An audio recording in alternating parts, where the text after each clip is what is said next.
Yusuf Ahmet destanından sen benim yarım Karakoydum olmalı.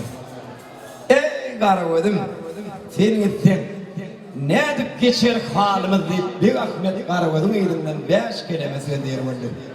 Bu sözde tam dağlar, daşlar, sular, lerdana gelip Karakoydum diyen Türkmen kalkaydı mı dünya inip edi dilime yadigar kaldı. Toy, devam edeceğim efendim.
Şirin canım, olsun dostlarım, hol kıydım Karakoydum sadavatı.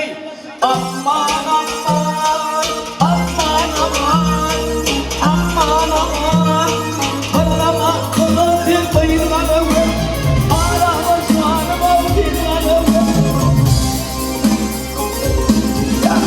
Aman dedi, ah yarım, ah yarım.